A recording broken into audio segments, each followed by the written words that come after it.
பாஜக தலைமையின் அழுத்தத்தால் தேசிய மகளிர் ஆணைய உறுப்பினர் பதவியிலிருந்து ராஜினாமா செய்தீர்களா என்ற செய்தியாளரின் கேள்விக்கு நடிகை குஷ்பு விளக்கம் அளித்துள்ளார். நான் கட்சிக்காக பணியாற்றும் அது மட்டும்தான். கட்சிக்காக என்னால் எங்கேயுமே ஒரு டெலிவிஷன் டிபேட்ஸ்லையும் என்னால் கலந்துக்க முடியல. ஒரு பேச்சு திறமை இருக்கு. நான் அப்படி இருந்தும் நேஷ்னலியும் ஒரு லோக்கலின்னு எங்கேயுமே கட்சி சப்போர்ட் பண்ணிட்டு பிரதமர் சப்போர்ட் பண்ணிட்டு என்னால் அதில் ஈடுபட முடியல. ஸோ ஐ திங்க் இப்போ கொஞ்சம் ஃப்ரீயாக இருக்கேன். ஸோ இப்போ முழு மனசோட கட்சி சார்பாக எங்கெல்லாம் குரல் கொடுக்கணும், எந்த இடத்துக்கு போகணும், அது எல்லாமே கட்சி சார்பாக நான் இனிமேல் இறங்க போகிறேன். ஏனுங்க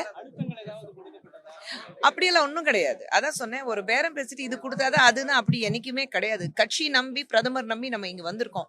ஸோ பாஜக மாதிரி ஒரு மிகப்பெரிய கட்சி நம்ம அது கடந்த 10 ஆண்டுகளாக நம்ம பார்த்தீங்கன்னா பாரத தேசம் எந்த அளவுக்கு முன்னேறி இருக்கு.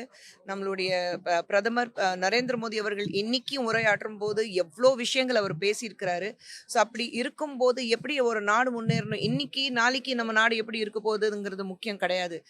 2047ல நம்ம நாடு எந்த அளவுக்கு ஒரு பிக்கெஸ்ட் டெமோக்ராட்டிக் கண்ட்ரி மட்டும் இல்லாமல் தி மோஸ்ட் பவர்ஃபுல் கண்ட்ரியாக இருக்கணும், அதுக்கான மாற்றங்கள் எப்படி கொண்டு வர முடியும், அதுக்கான பேச்சு இன்னைக்கு நம்ம பிரதமர் பேசுனதை நம்ம பார்த்துருக்கோம். ஸோ நம்ம நாடு முன்னேற்றம் அது மட்டும் தானே. நான் முன்னேறி என்ன பண்ண போகிறேன்? நம்ம நாடு முன்னேறினா தான் நம்ம பசங்க அவங்களுடைய அடுத்த ஜெனரேஷன் முன்னேற முடியும். ஸோ அதுக்கான வேலைகள் இப்போ இருக்கு. செய்திகளை உள்ளது உள்ளபடி தெரிந்து கொள்ள ரெஃப்ளெக்ட் நியூஸை சப்ஸ்கிரைப் பண்ணுங்க.